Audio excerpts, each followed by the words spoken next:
तो आया error correction detection समझ में? चलिए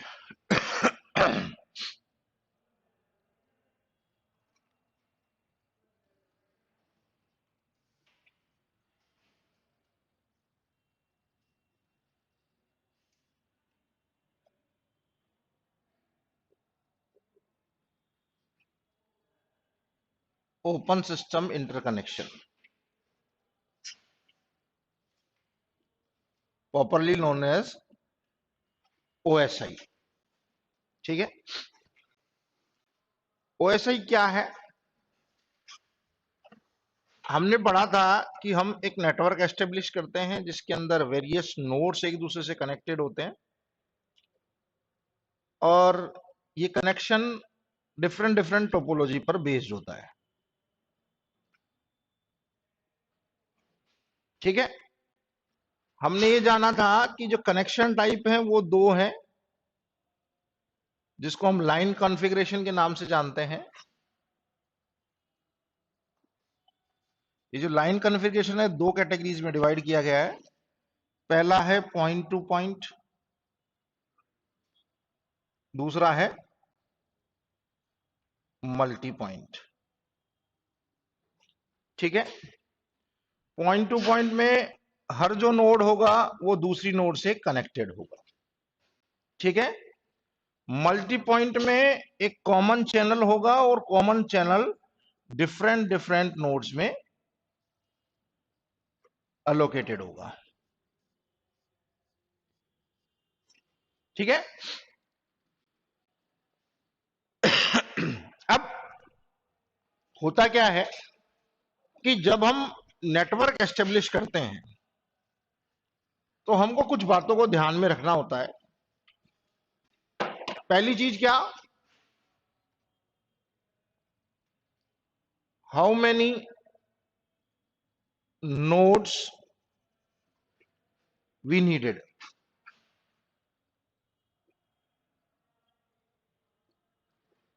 कितनी नोड्स कनेक्ट होंगी, है ना? Which type of media it requires, कौन से टाइप का मीडिया हम यूज करेंगे।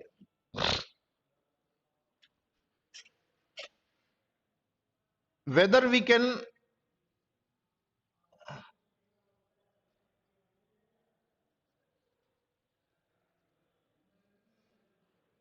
scale up the network,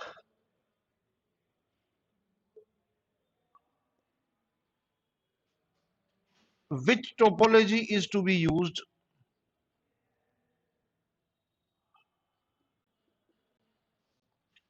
इस तरीके के कई सारे क्वेश्चंस आते हैं। इन सबको सॉल्व करने से पहले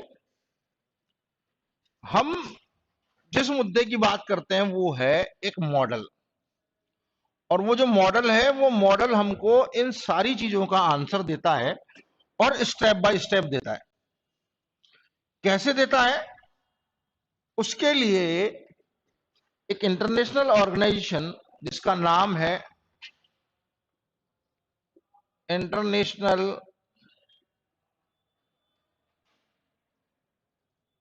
स्टैंडर्डाइजेशन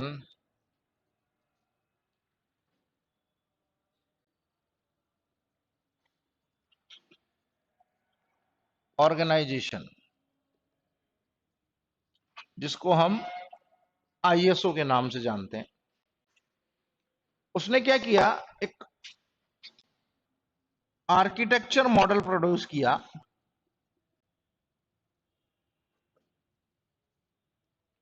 और वो जो आर्किटेक्चर मॉडल था वो किसके लिए था? नेटवर्क एस्टेब्लिश करने के लिए था। ठीक है, ये जो नेटवर्क एस्टेब्लिश करना था उसमें इन्होंने क्या किया, 7 लेयर्स डिफाइन की। पहली लेयर का नाम दिया फिजिकल लेयर,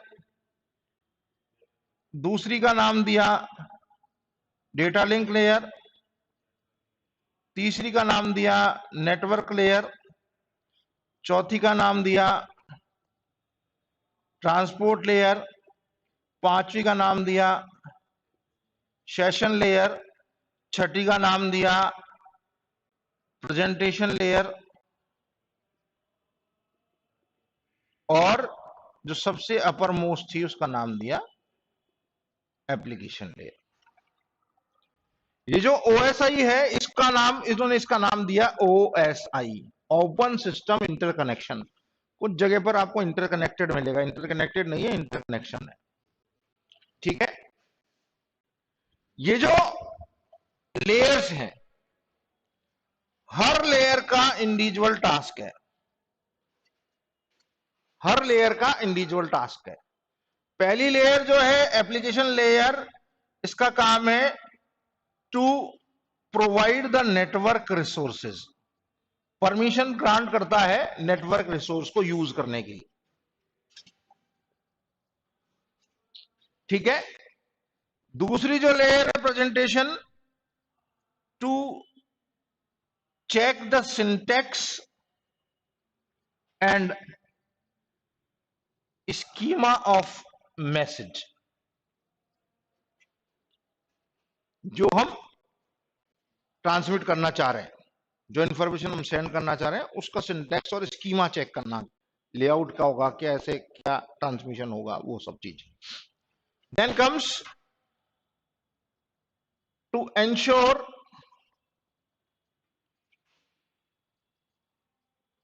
सेशन, और we can say dialogue, session management का काम करता है, टाइम ड्यूरेशन क्या रहेगा कनेक्शन का।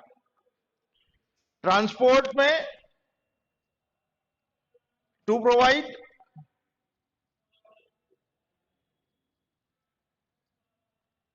Transport facility, weather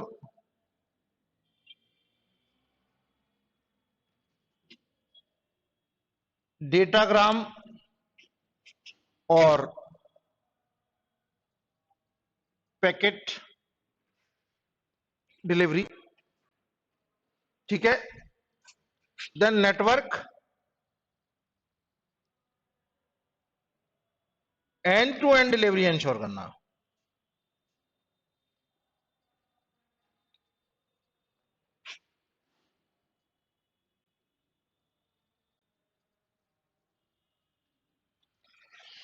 data link, error detection and correction, और लास्ट में जो ये है इसको बिट्स में कन्वर्ट करना,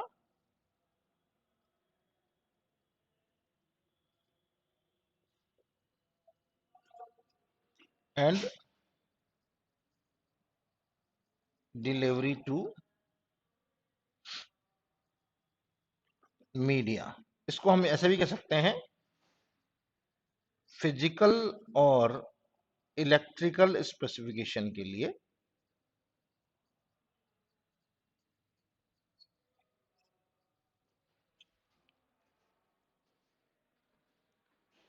समझ रहे हैं, ये इंडिविजुअल टास्क है, हर लेयर का इंडिविजुअल टास्क है। वो ये यही है एरर, ये डेटा लिंक लेयर। जो प्राइमरी टास्क है वो लिखे हैं मैंने, है ना, सेकेंडरी टास्क नहीं लिखे हैं, लेकिन ये प्राइमरी टास्क है, इनको सबको इंडिविजुअल टास्क है सबके, but dependent over each other layer. सबके अपने में टास्क है, लेकिन एक दूसरे के ऊपर डिपेंडेंट है। डिपेंडेंसी किस तरह की है कि अगर एप्लीकेशन लेयर नेटवर्क रिसोर्स को यूज करने की परमिशन नहीं देगी तो प्रेजेंटेशन लेयर कुछ नहीं कर सकती। प्रेजेंटेशन लेयर के ऊपर अगर स्कीमा चेक नहीं होगा तो सेशन लेयर का डायलॉग मैनेजमेंट नहीं होगा। डायलॉग की ड्यूरेशन अगर फिक्स नहीं होगी, सेशन की ड्यूरेशन अगर फिक्स नहीं होगी तो ट्रांसपोर्ट नहीं होगा। ट्रांसपोर्ट में अगर डेटाग्राम और पैकेट की साइज फिक्स नहीं होगी एरर चेकिंग नहीं होगी, फॉरवर्ड एरर करेक्शन नहीं होगा, तो नेटवर्क के लिए वो end to end delivery process नहीं कर सकता। अगर एंड टू एंड डिलीवरी के लिए एश्योरेंस नहीं मिलता है तो एरर करेक्शन और डिटेक्शन का कोई काम नहीं है। और अगर डेटा लिंक लेयर अपना काम नहीं करती, यानी एरर फाइंड आउट नहीं करती है, या उसको अपना प्रोसेस अडॉप्ट करके फिजिकल लेयर को नहीं देती है, तो आगे डिलीवरी नहीं होगी। क्लियर? अब बात करते हैं कि ये काम कैसे करता है। ये बेसिकली कहीं कोई इसका फिजिकल एग्जिस्टेंस नहीं है ऐसा मान सकते हैं अपन, लेकिन इनका होना इसलिए जरूरी है कि ये एक स्टैंडर्ड्स हैं। और ये क्यों डेवलप किया गया था, उसके पीछे सबसे बड़ा रीजन ये है कि टू एंश्योर द इंटरऑपरेबिलिटी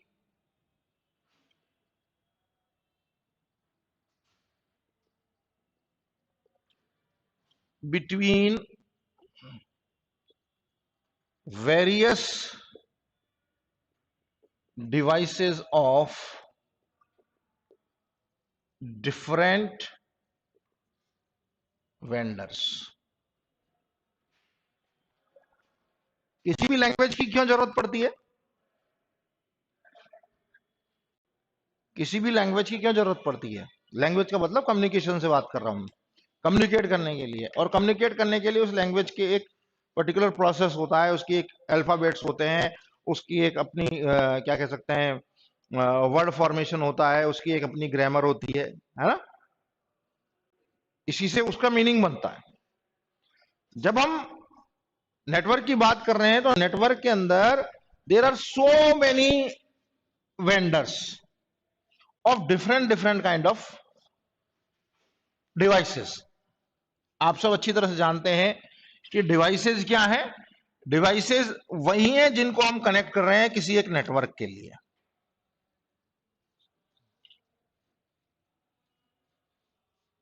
और इस नेटवर्क में जो डिवाइसेस काम में आती है उनको भी हम साथ साथ देखते चलते हैं। किसी भी नेटवर्क को एस्टेब्लिश करने के लिए इंटर नेटवर्किंग डिवाइसेस को हम यूज करते हैं।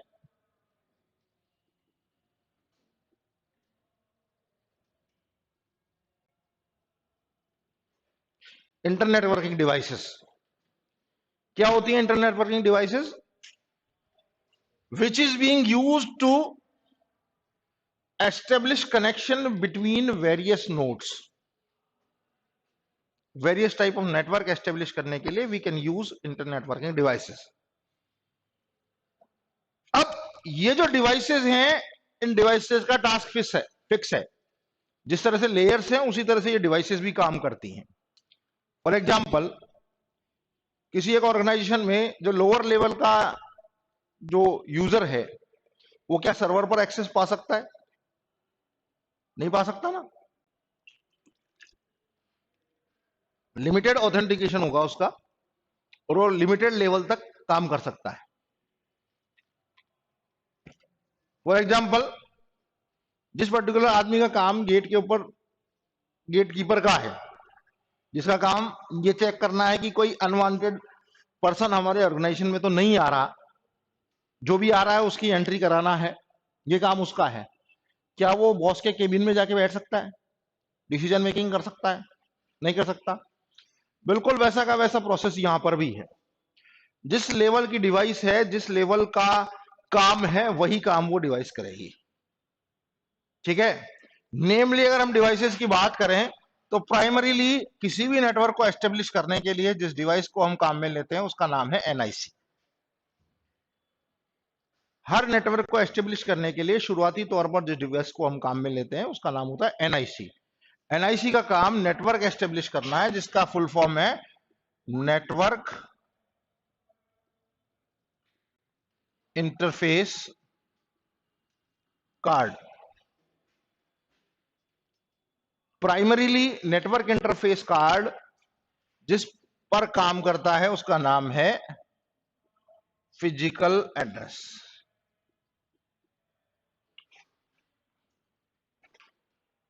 इस फिजिकल एड्रेस को समझने के लिए हम एक और इसको नाम दे सकते हैं, that is known as MAC address.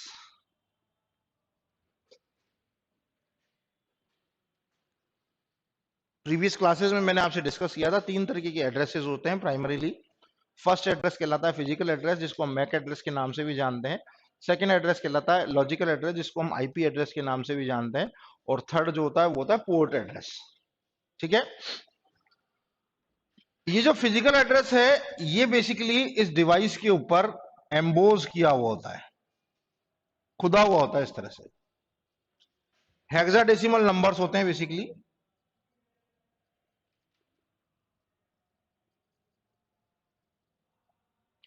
Which can not be change ever. जब तक डिवाइस नहीं चेंज करोगे तब तक आप उसको चेंज नहीं कर सकते। इसको आप ऐसे समझ सकते हैं कि जो नेटवर्क इंटरफेस कार्ड है, एनआईसी कार्ड की जो हम बात कर रहे हैं, वो एक तरह से नेटवर्क में घुसने का तरीका, एप्लीकेशन लेयर की अगर हम बात करें तो उसकी शुरुआत यहीं से हो जाती है। ठीक है, ये एनआईसी कार्ड जो है वो प्राइमरी है, इसका एड्रेस है वो यूनिक है, कोई चेंज नहीं कर सकता। चेंज अगर आपको करना है तो फिर डिवाइस ही चेंज करनी पड़ेगी, यानी आपको एनआईसी कार्ड दूसरा लगाना पड़ेगा। अब इसके पीछे लॉजिक क्या है वो समझ लीजिए। जिस तरह से किसी भी व्हीकल का एक चेसिस नंबर होता है, वो कोई चेंज नहीं कर सकता। रजिस्ट्रेशन नंबर आप चेंज करा सकते हैं एप्लीकेशन देकर। ठीक है, कि फॉर एग्जांपल राजस्थान में रजिस्टर्ड है आपका व्हीकल, आप चाहते हैं आप पंजाब चले गए, पंजाब में आप नया नंबर ले सकते हैं, लेकिन चेसिस नंबर नहीं चेंज करा सकते। पूरी चेसिस चेंज होगी तभी वो नंबर चेंज होगा। समझ रहे? एनआईसी कार्ड का भी बिल्कुल सेम सिस्टम है। एनआईसी कार्ड किसी भी नेटवर्क में चला जाए, वो जो यूटिलिटी है, वो फिजिकल एड्रेस है, वो सेम रहेगा। फाइंड आउट किया जाता है सबसे पहले फिजिकल एड्रेस। समझ रहे? ये हर तरह के नेटवर्क में, चाहे वो वायरलेस नेटवर्क हो चाहे वायर्ड नेटवर्क हो, जहां पे भी हम डिवाइस यूज कर रहे हैं वहां पर फिजिकल एड्रेस फाइंड आउट किया जाता है। आप सब लोगों के पास मोबाइल फोन है ना? आप लोगों के सब पे मोबाइल फोन में जैसे ही आप टीथरिंग ऑन करते हैं तो फिजिकल एड्रेस का एक ऑप्शन वो देता है, फाइंड आउट करता है वो पर्टिकुलर ऑर्गेनाइजेशन को। समझ रहे? तो ये पहला डिवाइस है। इसके बाद जो दूसरे डिवाइस की हम बात करते हैं वो डिवाइस है आपका सिंपल। ये तो केवल ये कह लीजिए कि हर डिवाइस में होगा। उसके बाद में हम बात करते हैं जो इंटरनेट वर्किंग में काम में आने वाले डिवाइसेस हैं, उनमें सबसे पहला है हब। हब क्या है? हब एक सेंट्रल डिवाइस है और उस सेंट्रल डिवाइस से हम एस्टेब्लिश करते हैं कनेक्शंस को। ठीक है, जिसका काम क्या है? स्टार टोपोलॉजी प्रोवाइड करना। ठीक है, सिंपल बेसिक लेवल का डिवाइस है। ये किसी तरह की कोई एरर फाइंड आउट करना, फ्रेम चेक करना कुछ नहीं करता है, केवल पैकेट फॉरवर्डिंग का काम है। ठीक है, दूसरी जो डिवाइस आती है वो आ जाती है स्विच। स्विच क्या करता है? स्विच लेयर 2 के ऊपर काम करता है। लेयर 2 का मतलब डेटा लिंक लेयर। ठीक है, डेटा लिंक लेयर के ऊपर काम करता है और स्विचिंग टास्क को कंप्लीट करता है। परफॉर्म स्विचिंग, वो केवल मैसेज फॉरवर्डिंग कर रहा है, ये स्विचिंग कर रहा है। स्विचिंग का मतलब ये है कि अगर नेटवर्क में किसी तरीके की कोई प्रॉब्लम आ रही है, कोई नोड अगर बिजी है, तो ये उसको दूसरे अल्टरनेट रूट पर भेज सकता है। ठीक है, लेकिन फिर भी इसकी जो कैटेगरी है वो लेयर 2 तक ही रहती है, यानी लेयर 2 पर काम करता है। डेटा लिंक लेयर पर काम करेगा, एरर डिटेक्शन करेक्शन का काम कर सकता है। ठीक है, ये जो इसके बाद में हम बात करते हैं तीसरी डिवाइस की, जिसको हम रूटर के नाम से जानते हैं। ये रूटर क्या है? ये रूटर एक तरीके का इंटेलिजेंट स्विच है। इंटेलिजेंट स्विच कैसे? कि ये कॉम्बिनेशन है हार्डवेयर और सॉफ्टवेयर का। हार्डवेयर एंड सॉफ्टवेयर कॉम्बिनेशन है। इसका अपना एक ओएस होता है, जिसको हम ऑपरेटिंग सिस्टम होता है बेसिकली। उसको हम यूज करते हैं इस सारे लॉजिक को डेवलप करने के लिए। इसके अंदर जो एल्गोरिथम्स यूज की जाती हैं,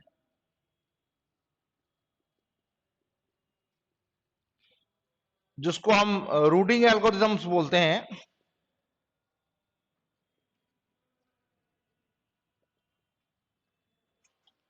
वो एक टेबल क्रिएट करती है जिसको हम रूटिंग टेबल के नाम से जानते हैं। ठीक है, रूटिंग टेबल का मतलब, रूटिंग का मतलब समझ लीजिए अच्छे से, स्विचिंग का मतलब तो एक से दूसरे पर ट्रांसफर करना है, सिंपल सा। लेकिन रूटिंग में ये इंटेलिजेंटली ये डिवाइस कर सकता है, डिसाइड कर सकता है which is the best suitable path for transmission। ये फिजिकल एड्रेस पर काम करता है, ये लॉजिकल एड्रेस पर काम करता है। समझ रहे? अब लॉजिकल एड्रेस मैंने वर्ड दे दिया यहां पे, तो समझ लीजिए क्या है logical address. Basically logical address का मतलब आईपी एड्रेस से है। आईपी की फुल फॉर्म बोले तो इंटरनेट प्रोटोकॉल एड्रेस। ठीक है, अब ये इंटरनेट प्रोटोकॉल क्या है? नेटवर्क लेयर के ऊपर जो एड्रेस होता है वो लॉजिकल एड्रेस होता है। इसको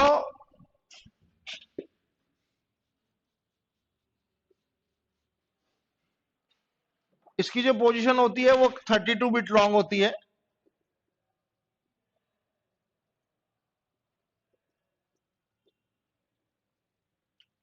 हर नोड का होता है, और इसके लिए जो रिप्रेजेंटेशन का तरीका है वो है dotted decimal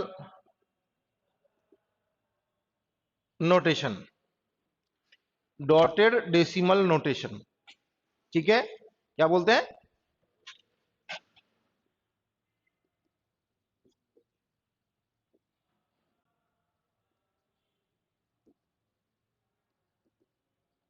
dotted decimal notation कितना बड़ा है? 32 बिट लॉन्ग। 32 बिट का एड्रेस होगा। 32 बिट का एड्रेस होगा, इसका मतलब अगर 4 ऑक्टेट होंगे, है ना, 4 ऑक्टेट में इस तरह से हम इसको रिप्रेजेंट करते हैं। ये फर्स्ट ऑक्टेट, ये सेकंड ऑक्टेट, ये थर्ड एंड ये फोर्थ। ठीक है, ऑक्टेट का मतलब क्या हो गया? एक में 8 बिट होंगी।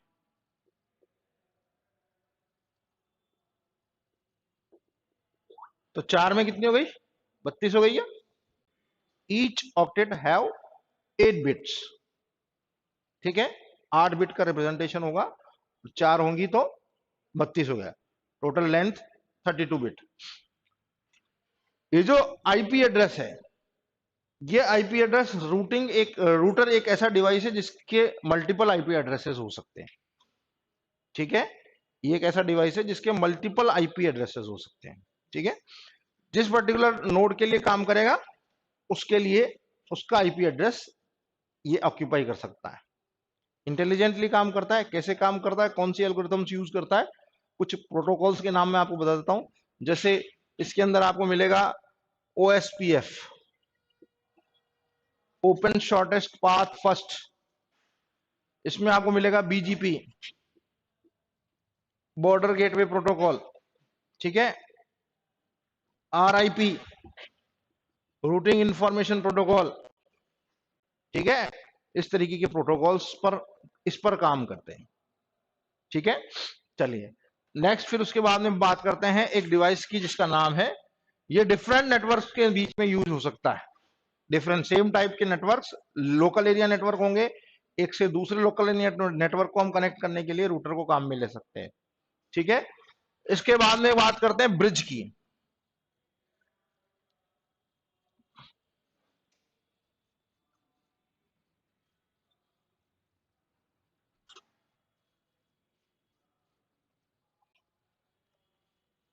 जैसा कि नाम है ब्रिज, ब्रिज एक ऐसा डिवाइस है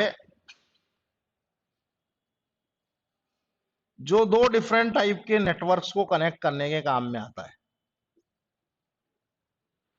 लैन और वैन एक लोकल एरिया नेटवर्क है, एक वाइड एरिया नेटवर्क है। उन दोनों के बीच में ब्रिजिंग का काम करेगा। ठीक है, सिंपल सा प्रोसेस, वही ट्रैफिक को मैनेज करना। ठीक है, उसके बाद में आता है सबसे स्मार्ट डिवाइस, और जो पूरी 7 लेयर्स पर वर्क करता है उसका नाम है गेटवे।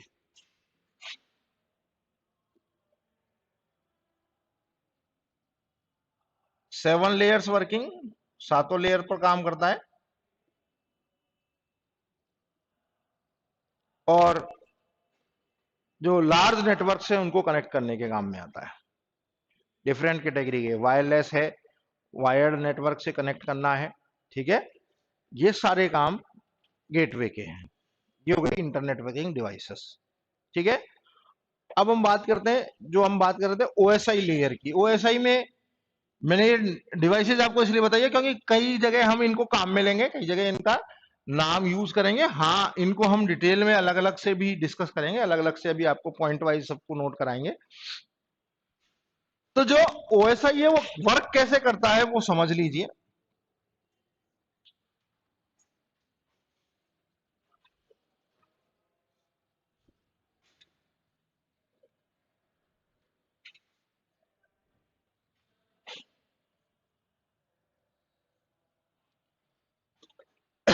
ये सेंडर एंड का है, ये रिसीवर एंड का है। केवल जो 3 लेयर्स हैं शुरुआती, वही एक दूसरे से कनेक्टेड हैं, बाकी ऊपर की लेयर से कोई मतलब नहीं है। ठीक है, जो लोअर 3 लेयर्स हैं, physical, data link and network, ठीक है, यही एक दूसरे से कनेक्टेड हैं, 1 2 3। ठीक है, इसी तरह से 1 2 एंड 3। जो इंफॉर्मेशन आ रही है वो ऊपर से आ रही है। ठीक है, और ऊपर से आकर यहां इस पर्टिकुलर चैनल को दी जा रही है, और ये चैनल क्या कर रहा है, इसको रिडिस्ट्रीब्यूट कर रहा है, आगे भेज रहा है, और ये इंफॉर्मेशन रिसीव हो रही है। इनिशियल लेवल पर जो डेटा होगा उसका नाम होगा यूजर डेटा। उस यूजर डेटा को हम पैक करते हुए चलेंगे।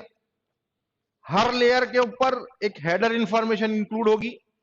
जो यूजर डेटा शुरुआती तौर पर होगा, उस यूजर डेटा के ऊपर जब फर्स्ट लेयर का हेडर इंक्लूड होगा तो यह बन जाएगा प्रोटोकॉल डेटा यूनिट। क्या बन जाएगा? प्रोटोकॉल डेटा यूनिट, जिसको हम बोलते हैं पीडीयू। प्रोटोकॉल डेटा यूनिट में यहां क्यों बोल रहा हूं, हालांकि मैं ओएसआई पढ़ा रहा हूं, लेकिन आपको प्रोटोकॉल डेटा यूनिट इसलिए बताना जरूरी है क्योंकि ओएसआई में प्रोटोकॉल्स नहीं है, लेकिन ओएसआई पर बेस्ड किसी न किसी प्रोटोकॉल स्टैक को नेटवर्किंग डिवाइसेस, या ये कह सकते हैं नेटवर्क, यूज करता है, भले ही वो आपका एसएनए हो या टीसीपी आईपी हो। ठीक है, ये जो पीडीयू है ये प्रोटोकॉल डेटा यूनिट के ऊपर हेडर इंक्लूड करता है। जैसे एप्लीकेशन लेयर का ऐड होगा एएच, तो ये बन जाएगा डेटा, ये बन जाएगा एपीडीयू। क्या बन जाएगा? Application protocol data unit, AH इसके ऊपर इंक्लूड होगा। 7 लेयर्स में से केवल डेटा लिंक लेयर एक ऐसी लेयर है जिसके ऊपर हेडर भी इंक्लूड होगा और ट्रेलर भी इंक्लूड होगा।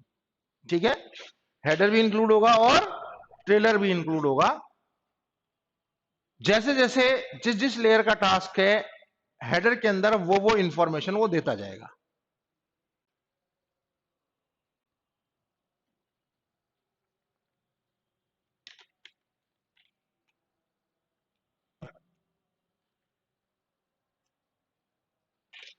तो जो यूजर डेटा इस साइज का था,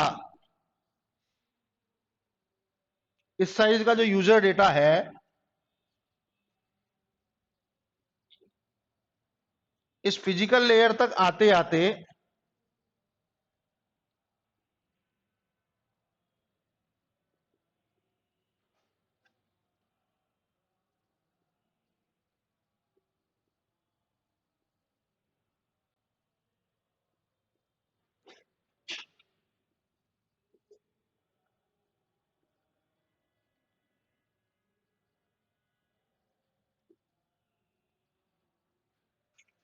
इस साइज का हो जाता है। हर लेयर का हेडर इसके साथ एसोसिएट होता है और डेटा लिंक लेयर का ट्रेलर।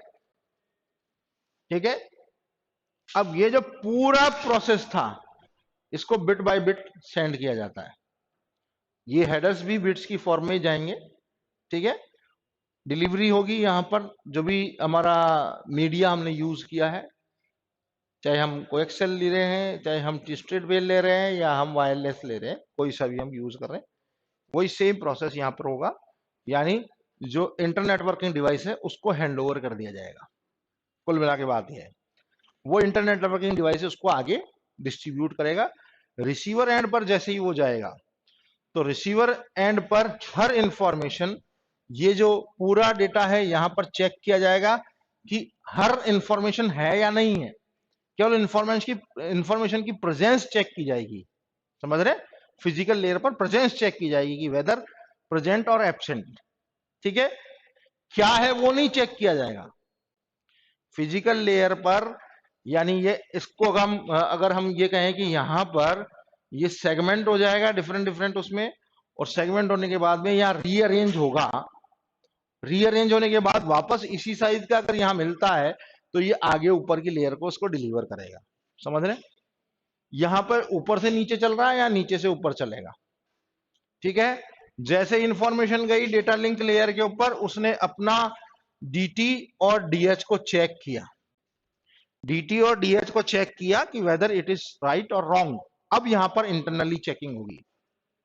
हर लेयर अपने हेडर की इंफॉर्मेशन को चेक करेगा कि क्या हेडर में जो इंफॉर्मेशन आनी थी, यानी एरर डिटेक्शन करेक्शन के लिए पैरिटी चेक कर सकता है। ठीक है, एरर डिटेक्शन और करेक्शन के लिए पैरिटी चेक कर सकता है। पैरिटी चेकिंग कर ली, पैरिटी सही है, इसका मतलब जो पैकेट है वो या जो इंफॉर्मेशन आई है वो सही आई है, उनको वो रिमूव कर देगा और जो रिमेनिंग हेडर्स होंगे उसके साथ यूजर डेटा को ऊपर भेज देगा नेटवर्क लेयर के ऊपर। नेटवर्क लेयर अपना नेटवर्क हेडर इंफॉर्मेशन चेक करेगा, यानी आईपी जो इंफॉर्मेशन है उसको चेक करेगा। मेजर जो प्रोटोकॉल है वहां पर आईपी है। नेटवर्क लेयर के ऊपर इंफॉर्मेशन चेक हो गई, अगर करेक्ट है इंफॉर्मेशन मैच कर ली, स्टोर करके रख ली, बाकी आगे भेज दिया। समझ गए। नेक्स्ट जो है ट्रांसपोर्ट लेयर। ट्रांसपोर्ट लेयर ने अपनी इंफॉर्मेशन चेक की, रिमूव कर दिया हेडर को, रिमेनिंग ऊपर भेज दिया। और सेशन में भी यही होगा, सेशन अपने इंफॉर्मेशन चेक करेगा, रिमेनिंग को ऊपर भेजेगा, यानी प्रेजेंटेशन पर जाएगा। प्रेजेंटेशन वहां पर सिमेंटिक्स और स्कीमा चेक करेगा कि वेदर इट इज राइट और रॉन्ग, और वहां पर जाने के बाद में ये अगेन यूजर डेटा की फॉर्म में हमको उसी साइज में जो था उसमें मिल जाएगा। यहां तक की बात समझ में आती है क्या। इसका एक कॉमन एग्जांपल आपका जो पोस्टेज सिस्टम है वो है। पोस्टेज सिस्टम में हम क्या करते हैं, जो डाकघर का सिस्टम है जिसको हम पोस्ट ऑफिस सिस्टम बोलते हैं, पोस्ट मेल सिस्टम बोलते हैं, उसमें यही सब चीजें होती है। सबसे पहले हम क्या करते हैं, फॉर एग्जाम्पल सबसे पहले फर्स्ट अटेम्प्ट में आप क्या करते हैं कि आप ये डिसाइड करते हैं कि आपको लेटर लिखना है। लेटर लिखना है, पोस्ट कार्ड लिखना है, क्या लिखना है, आपको इंफॉर्मेशन किस तरह से देनी है। तो यानी आप यूजर डेटा फिक्स करते हैं। यूजर डेटा को आप फिक्स करने के बाद में आप उस पर्टिकुलर लेटर के अंदर इंफॉर्मेशन डालते हैं, लिखते हैं कि dear friend I am so and इस तरीके की इंफॉर्मेशन आप उसमें डालते हैं।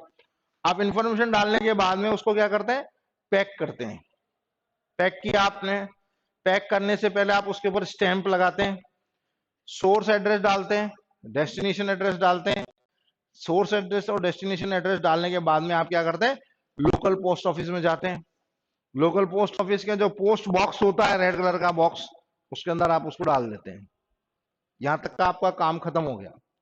अब काम शुरू होता है इसका, किसका, जो इंटरनेट नेटवर्किंग डिवाइसेस हैं, वो क्या करते हैं, उनका टाइम ड्यूरेशन फिक्स होता है। सुबह 9 बजे, दोपहर 12 बजे, शाम को 4 बजे, रात को 8 बजे उसको सारे जितने भी लोकल एरिया के बॉक्सेस होते हैं उन सब में से इंफॉर्मेशन कलेक्ट करते हैं, उठाते हैं, और उस सारी इंफॉर्मेशन को ले जाके अपने लोकल एरिया के जो पोस्ट ऑफिस होता है वहां पर ले जाते हैं। वहां पर ले जाने के बाद में उसकी छटनी होती है कि ये जयपुर का है, ये जोधपुर का है, ये बीकानेर का है, ये भीलवाड़ा का है।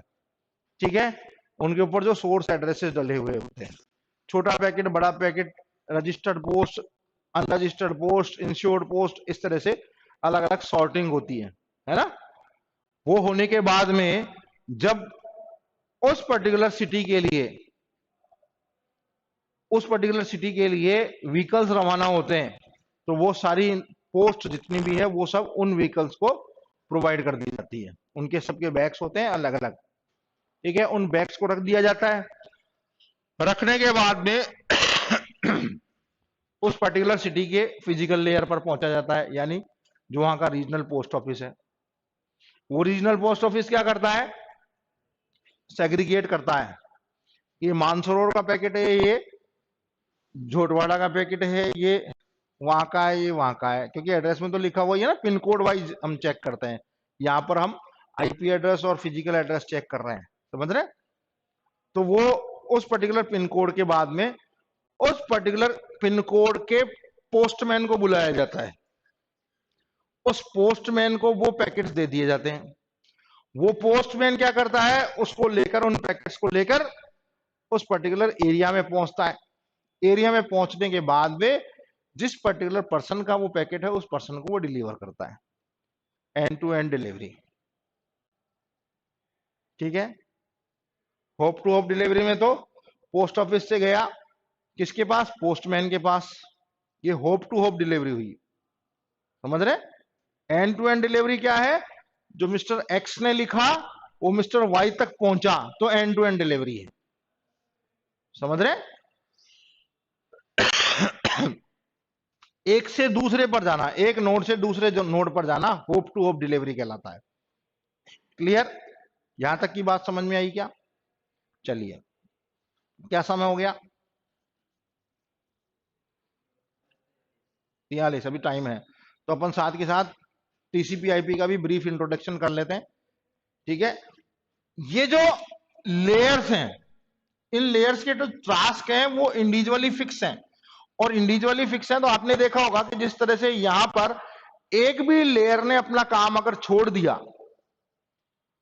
तो आगे का काम अटक जाएगा, समझ रहे। अपना काम सब कर रहे हैं, लेकिन एक दूसरे के एसोसिएशन के साथ कर रहे हैं। अब वो जो एसोसिएशन है, उस एसोसिएशन में सॉरी अगर कहीं पर भी कोई प्रॉब्लम आती है तो आपका कम्युनिकेशन परफॉर्म नहीं होगा, ट्रांसमिशन कंप्लीट नहीं होगा। ठीक है, अब ये जो टीसीपी, ये जो ओएसआई मॉडल था, ये ओएसआई मॉडल बेसिकली एक लेआउट प्लान है। क्या है, लेआउट प्लान। यहां पे मैं आपको एक चीज बताना चाहूंगा कि ये क्या है, इट इज ए स्टैंडर्ड। क्या है, स्टैंडर्ड। ठीक है, अब ये जो स्टैंडर्ड है, उस स्टैंडर्ड को मैं अगर डिफाइन करना चाहूं तो ये एक एग्रीड अपॉन सिचुएशन है।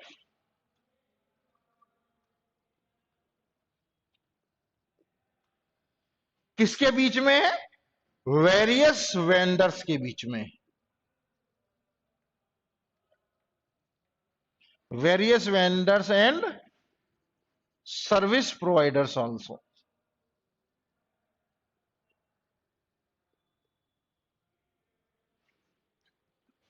अब ये वेंडर और सर्विस प्रोवाइडर क्या है बीमारी,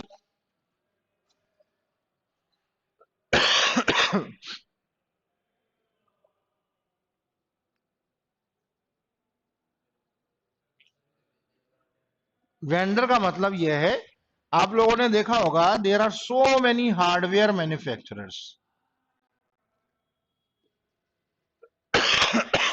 है ना, अलग अलग तरह की डिवाइसेस हैं। डेल है, डेलिंक है, नेट गियर है, इन सब का काकाजी सिस्को है। ये सब क्या है, डिवाइसेस है। अब ये जो डिवाइसेस हैं, इनकी सबकी कंपनी के अपने अपने स्पेसिफिकेशंस हैं, मैन्युफैक्चरर्स हैं सब, इन्होंने ये डिसाइड कर रखा है कि मेरे जो स्विच होगा उसमें इतने पोर्ट होंगे, इस तरह से ये ट्रांसमिशन करेगा। मेरा जो रूटर होगा उसका आईओएस ये होगा, इस पर्टिकुलर प्रोसेस को अडॉप्ट करेगा। सॉरी। अब ये इनके काम करने के तरीके हैं। जैसा कि मैंने आपको बताया कि चूंकि ये तो मैंने 4-5 नाम लिखे हैं, ऐसे बहुत सारे हर कंट्री में अलग अलग तरह के मैन्युफैक्चरर्स हैं। वो सब मैन्युफैक्चरर्स की डिवाइसेस आती हैं, चाहे वो कंप्यूटिंग डिवाइसेस हो या नेटवर्किंग डिवाइसेस हो। ठीक है, उन सबको एक दूसरे का काम, एक से दूसरे को काम पड़ता है। उस काम को, उस कोऑर्डिनेशन को एस्टेब्लिश करने को हम नाम दे रहे हैं इंटर ऑपरेबिलिटी।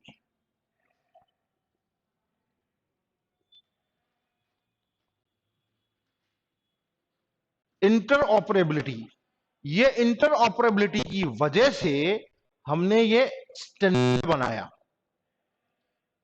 फॉर एग्जाम्पल कि अगर किसी यूएस मैन्युफैक्चरर डिवाइस की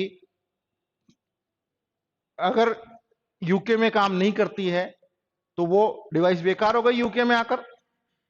इसी तरह से यूके की कोई डिवाइस अगर रशिया में काम नहीं करती है तो वो बेकार हो गई। रशिया की डिवाइस अगर जापान में काम नहीं कर रही है तो वो बेकार हो गई। जापान की चाइना में काम नहीं कर रही है तो बेकार हो गई। चाइना की इंडिया में नहीं काम कर रही है तो बेकार हो गई। खत्म हो गई कहानी, कि वो एक लिमिटेड एरिया ही हो गया। लेकिन हम जिस पर्टिकुलर डोमेन में काम कर रहे हैं या हम जिस पर्टिकुलर डोमेन के लिए इन्वेंशन कर रहे हैं वो तो क्या है, वर्ल्ड वाइड है। वो वर्ल्ड वाइड है, इंटरनेशनली उसको इंफॉर्मेशन एक्सचेंज करनी है। और ये कहीं पर भी हम ये एश्योर नहीं कर सकते, डिनाई नहीं कर सकते हैं कि ये यहां पर काम नहीं करेगा। रेस्ट्रिक्शंस हो सकते हैं कुछ जगह पर कि यहां पर इसका ये पर्टिकुलर फीचर काम नहीं करेगा, ये दूसरा फीचर काम करेगा, ये रेस्ट्रिक्शंस हो सकते हैं अकॉर्डिंग टू द कंट्री। लेकिन उन बिल्कुल काम नहीं करेगा ये पॉसिबल नहीं है। क्यों नहीं पॉसिबल है? क्योंकि हमारा तो सिस्टम ही है कि एक दूसरे का इधर से ले उधर को दे, उधर से ले उधर को दे, एक्सचेंज। एक्सचेंज का मतलब क्या होता है? तो वो जो पर्टिकुलर सिस्टम है उसमें हमने क्या किया, उसमें हमने स्टैंडर्ड बनाया। स्टैंडर्ड क्या? एग्रीड अपॉन सिचुएशन, रूल नहीं, एग्रीड अपॉन सिचुएशन।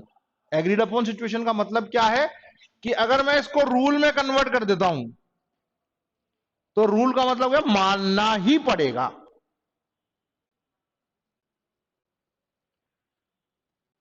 स्टैंडर्ड जब होता है मानो तो मानो, मत वरना मत मानो। समझ रहे? इससे भी पहले की एक सिचुएशन होती है जिसको हम नाम देते हैं RFC। सुना है कभी नाम?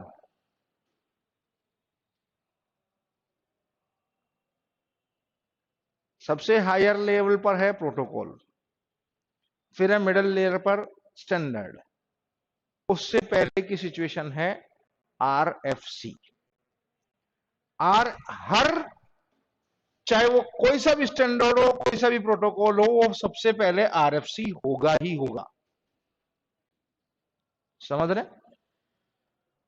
RFC की फुल फॉर्म नोट कर लीजिए, request for comment.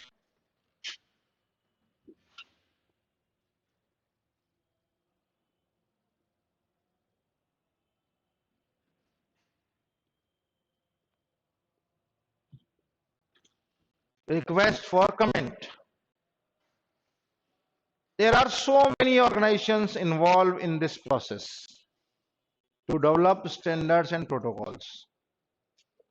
Internet networking के लिए भी, इंटरनेट के लिए भी अलग अलग तरीके के ऑर्गेनाइजेशंस हैं जो ये काम कर रहे हैं स्टैंडर्ड बनाने का, प्रोटोकॉल बनाने का। उन सब की शुरुआत होती है RFC से। किसी भी प्रपोजल को सबसे पहले RFC की फॉर्म में डाला जाता है। एक पर्टिकुलर टाइम ड्यूरेशन तक वो प्रपोजल आरएफसी रहता है। आरएफसी रहने के बाद अगर वो नंबर ऑफ कमेंट्स रिसीव कर लेता है पॉजिटिव, नेगेटिव नहीं, पॉजिटिव, तो उस आरएफसी को स्टैंडर्ड के लिए भेज दिया जाता है। और उस ऑर्गेनाइजेशन के लिए जो भी अथॉरिटी है, कुछ अथॉरिटीज का नाम मैं आपको दूंगा, वो अथॉरिटी ये डिसाइड करती है कि ये जो स्टैंडर्ड है, मतलब ये जो आरएफसी है अब स्टैंडर्ड बनने लायक है कि इसने इतने परसेंट पोल्स अर्जित कर लिए, इतने नंबर ऑफ वोट्स इसके पास आ गए, या कह लीजिए नंबर ऑफ कमेंट्स इसके पास पॉजिटिवली आ गए, तो ये स्टैंडर्ड है। समझ रहे? वो स्टैंडर्ड बनने के बाद जब पर्टिकुलर किसी एक टाइम ड्यूरेशन को कंप्लीट कर लेता है और ओवरऑल जितने भी मैन्युफैक्चरर्स हैं उसको एक्सेप्ट कर लेते हैं, तो वो नेक्स्ट फेज में प्रोटोकॉल में कन्वर्ट हो जाता है। समझ रहे? प्रोटोकॉल में अगर कन्वर्ट हो गया तो इसका मतलब सबको उसको मानना ही पड़ेगा, वो रूल हो गया। इसको ऐसे समझ सकते हैं कि आप लोगों ने भारत में कानून बनने के प्रावधान को आप जानते हैं। क्या होता है, सबसे पहले हम एक ड्राफ्ट तैयार करते हैं, ऐसे इस आरएफसी का भी एक ड्राफ्ट तैयार होता है। ड्राफ्ट तैयार करने के लिए उस पर्टिकुलर सब्जेक्ट के एक्सपर्ट्स बैठते हैं। फॉर एग्जांपल मान लीजिए इंडिया की आईटी पॉलिसी को डिसाइड करना है, तो आईटी फील्ड के लोग इकट्ठा होंगे और एक ड्राफ्ट तैयार करेंगे कि आईटी सेक्टर में ये इंफॉर्मेशन, ये चीजें होनी चाहिए। ठीक है, जैसे आईटी एक्ट 2000 आया था तो उससे पहले बहुत सारी वर्किंग हुई थी। ठीक है, तो उस आईटी एक्ट को बनाने से पहले एक ड्राफ्ट तैयार हुआ, उस ड्राफ्ट को पर्टिकुलर एक टाइम ड्यूरेशन दी गई और बाकायदा न्यूज़पेपर में उसके लिए कमेंट्स मांगे गए लोगों से, आम लोगों से, इसके अंदर क्या क्या होना चाहिए। अब हम लोग तो क्या है, कि आईटी सेक्टर से तो हम लोग तो पढ़ते ही नहीं अखबार, है ना। जिन लोगों ने उस अखबार को पढ़ा उन्होंने उस पर्टिकुलर ऑर्गेनाइजेशन को लेटर लिखा, उनको मेल किया, इस तरह से ये चीजें होनी चाहिए, और उनके सुझावों को, उनके जो भी पॉजिटिव थॉट्स थे उनको पॉजिटिव थॉट्स को लेकर, अगर उसकी कोई नेगेटिविटी थी उसको रिमूव करके उसका एक ड्राफ्ट बना। ड्राफ्ट बनने के बाद में वो सबसे पहले उसका बिल पास हुआ। ठीक है, जिसको हम अध्यादेश कहते हैं। क्या कहते हैं? अध्यादेश। वो अध्यादेश 6 महीने के लिए वैलिड था। 6 महीने के अंदर उसको अगर लोकसभा और राज्यसभा ने दोनों ने मिलकर पारित कर दिया, राष्ट्रपति के उसके ऊपर सिग्नेचर हो गए, तो वो बन जाता एक्ट, कानून। अभी रिसेंटली हुआ, क्या हुआ, 3 बिल पास हुए थे। कौन से? कृषि कानून, है ना। वो कृषि कानून क्यों कैंसिल हो गए? कि उनके ऊपर ऑब्जेक्शंस आ गए, बहुत सारे लोगों ने उसको डिनाई कर दिया, है ना। तो प्रोसेस समझ में आया? बिल्कुल ऐसा का ऐसा हम यहां पर भी करते हैं। हम सबसे पहले एक ड्राफ्ट बनाते हैं, ड्राफ्ट बनाकर उसकी स्टीयरिंग कमेटी तक जाता है।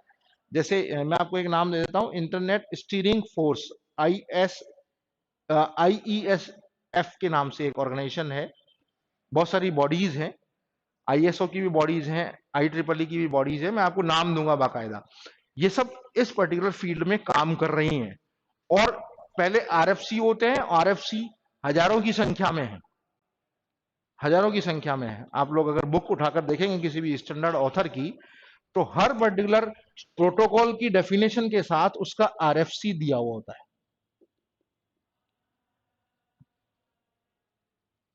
जैसे ये मैंने जो लिखा RFC 2828, ये इसके अंदर सिक्योरिटी सर्विसेज की डेफिनेशन दी हुई है। सिक्योरिटी सर्विसेज क्या होती है, ठीक है, वो डेफिनेशन है बाकायदा। तो इस तरीके के, अब जब वो RFC आगे आकर प्रपोज हो गया, एक्सेप्ट हो गया, तो फिर वो स्टैंडर्ड में कन्वर्ट होता है। स्टैंडर्ड के बाद में वो रूल्स में आता है, यानी प्रोटोकॉल की कैटेगरी में आ जाता है। क्लियर? यहां तक की बात समझ में आई क्या? चलिए, अब हम बात कर रहे थे, तो यहां पर जो स्टैंडर्ड है, तो OSI क्या है? एक स्टैंडर्ड मॉडल है, एक ऐसा मॉडल है जिसको हम बनाना चाहे, जिस पर काम करना चाहे तो कर सकते हैं, नहीं तो नहीं कर सकते। मॉडल का मतलब समझते हैं ना आप? मॉडल का मतलब जिसके ऊपर एक्सपेरिमेंट्स किए जाते हैं। एक्सपेरिमेंट से फॉर एग्जांपल आपको एक थोड़ा सा कंप्यूटर साइंस का एक टर्म है, आपके सिलेबस में भी है वो पार्ट, इसमें सिस्टम मॉडल कहते हैं। हम सबसे पहले हम मॉडल बनाते हैं और वो मॉडल के ऊपर हम एक्सपेरिमेंट्स करते हैं, और वो मॉडल पे एक्सपेरिमेंट्स करने के बाद में जब वो एक्सपेरिमेंट्स सक्सेसफुल हो जाते हैं, समझ रहे हैं, वो सक्सेसफुल होने के बाद में सिस्टम में कन्वर्ट होते हैं, समझ रहे हैं। तो जो सिस्टम में कन्वर्जन है, वो सिस्टम में कन्वर्जन कब होगा? जब उसका एक प्रैक्टिकल अप्रोच होगा और उस मॉडल की सक्सेस एश्योर हो जाएगी। अभी तक हम क्या करते हैं, कोई भी हमारे पास प्रॉब्लम आती है, उस प्रॉब्लम को सॉल्व करने के लिए हम एक्सरसाइज करते हैं, नहीं आती तो हम किसी से पूछते हैं, ये सब चीजें हम करते हैं उसके अंदर। क्लियर? तो ये जो मॉडल है, इस मॉडल के से पहले ही हालांकि आ गया था जिसका नाम था TCP IP protocol sweet. Sweet का मतलब ग्रुप से मतलब है, ठीक है। टीसीपी की फुल फॉर्म लिखूं तो ट्रांसमिशन कंट्रोल प्रोटोकॉल, और आईपी की फुल फॉर्म लिखे तो इंटरनेट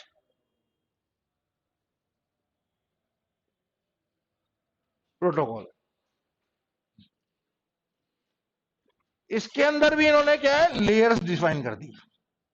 पहले 4 थी, फिर 5 हो गई। पहले 4 लेयर थी, फिर 5 कर दी गई है। अभी करंट 5 लेयर्स है। ओएसआई बाद में आया, तो ओएसआई की लेयर्स जो थी 7 लेयर्स, उसमें से जो टॉप 3 लेयर्स थी उनको मर्ज कर दिया गया। हर लेयर के ऊपर प्रोटोकॉल फिक्स है, हर लेयर पर प्रोटोकॉल फिक्स है, और उन प्रोटोकॉल के बेसिस पर हम कल की क्लास को कंटिन्यू करेंगे। ठीक है, कल हम प्रोटोकॉल्स को डिस्कस करेंगे, फिर उन प्रोटोकॉल्स का प्रैक्टिकल अप्रोच, कहां काम करता है, कैसे काम करता है, इंडिविजुअली हर प्रोटोकॉल को, चाहे ईमेल का हो, एचटीटीपी हो, सॉरी एसएमटीपी हो, एसएनएमपी हो, पीओपी हो, कोई भी प्रोटोकॉल, जितने भी प्रोटोकॉल है सबको हम एक साथ कवर करेंगे। ठीक है, थैंक यू वेरी मच।